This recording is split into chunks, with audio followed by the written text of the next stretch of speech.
Kita memahami dalam kehidupan manusia itu ada tata nilai atau norma yang berlaku di dalam kehidupan. Baik yang harus ditanamkan dalam diri maupun dalam kehidupan bermasyarakat. Dan itu menjadikan sebuah pedoman kehidupan di dalam kita bermasyarakat. Oleh karena itulah kita harus benar-benar bisa berkontribusi di dalam menegakkan sebuah nilai-nilai kebaikan.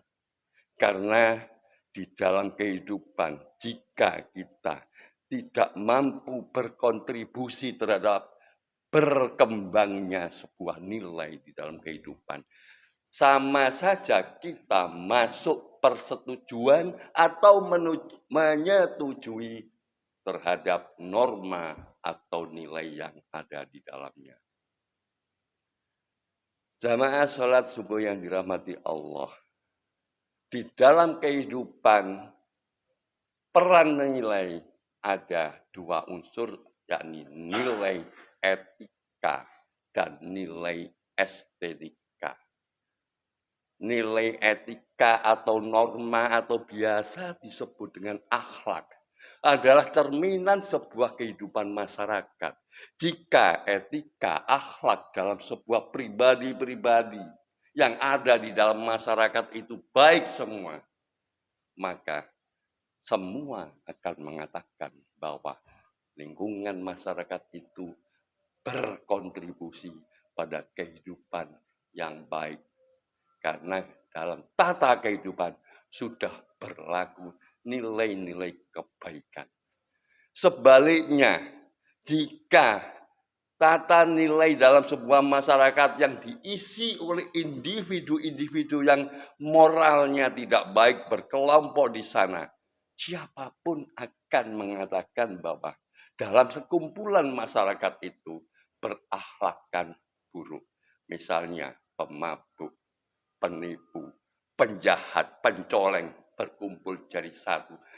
Jika ada orang baik menetap di sana dan tidak bisa berkontribusi mendiamkannya, maka dia termasuk golongan orang-orang yang berakhlak buruk dalam komponen masyarakat itu.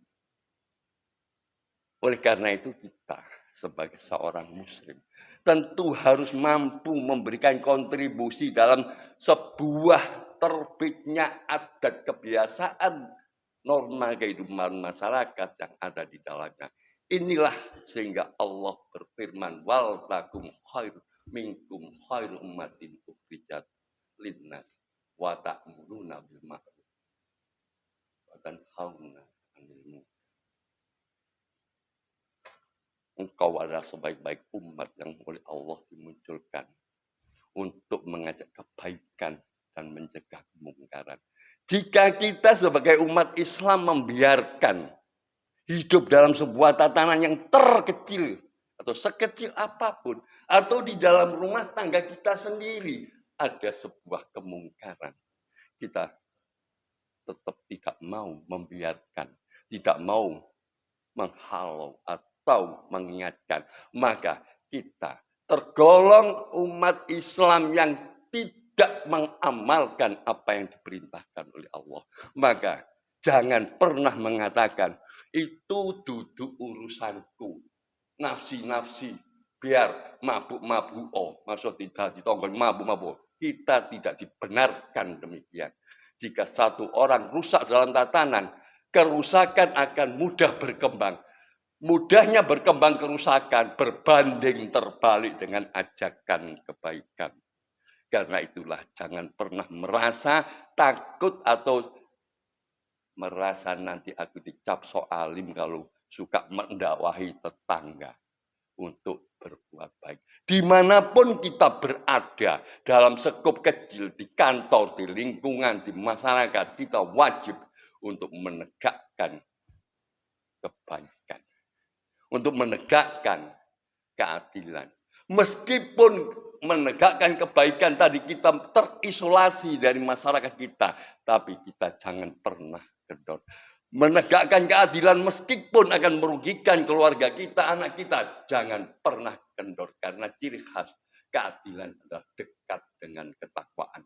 Orang yang sudah tidak bisa berbuat adil berarti perlu dipertanyakan ketakwaannya. Jamaah sholat subuh yang dirahmati Allah. Kembali kepada peran nilai terutama akhlak. Allah sudah jelas-jelas di sini memberikan keteladanan kepada seorang Rasul. Jadi kalau kita lihat di dalam firman Allah bahwa nilai moral itu sudah ada. Adanya nilai moral bukan setelah Nabi Muhammad diturunkan. Sebelum Nabi Muhammad diturunkan, nilai moral sudah berlaku sejak zaman ke zaman.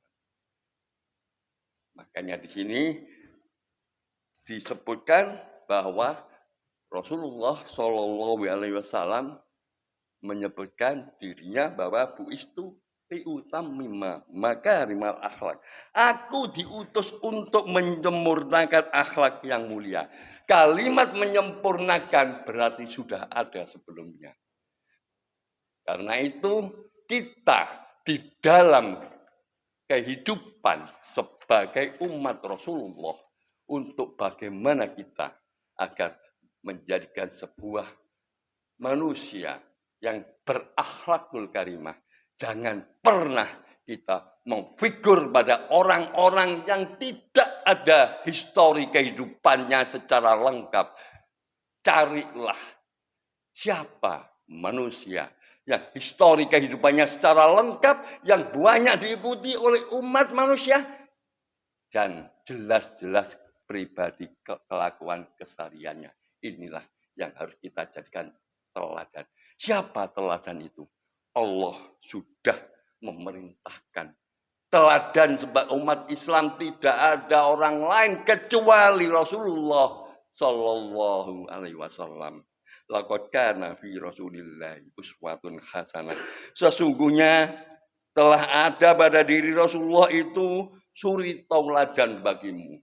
Karena itu di zaman digital, di zaman IT, kita harus jangan sampai lupa diri, membiarkan putra-putri kita main HP di ruangan tertutup menyendiri.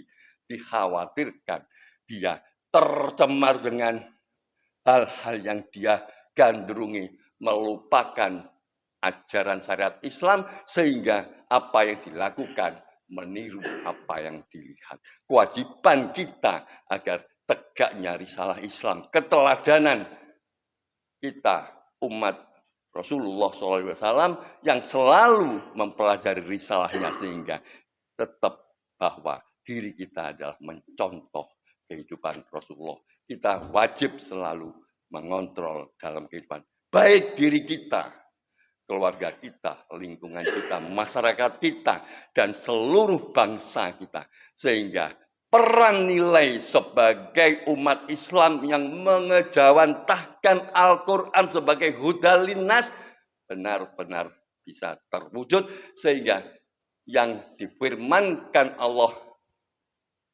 benar-benar bisa dirasakan oleh penduduk bumi. Tidaklah diturunkan agama Islam kecuali untuk rahmatan lil alamin.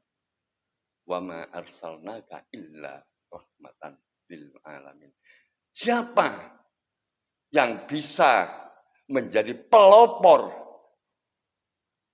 perintah Allah, wa ma arsalnaka illa rahmatan lil alamin, yakni umat Islam yang harus menjadi pelopor.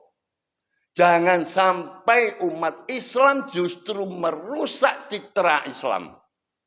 Misalnya tidak jujur, suka menipu dalam kehidupan rumah tangga, tidak bisa dicontoh, suka menempeleng istrinya, kawin tanpa izin dan berselingkuh sebagainya. Kalau sudah begini akan merusak citra Islam itu.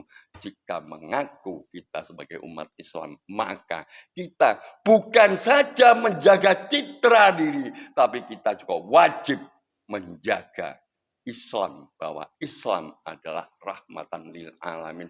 Islam adalah menjaga keadilan. Islam adalah menegakkan kejujuran. Islam tidak ada kompromi terhadap kemungkaran. Aqulu qouli hadza wastaghfiruhu innahu huwal ghafurur rahim. Assalamualaikum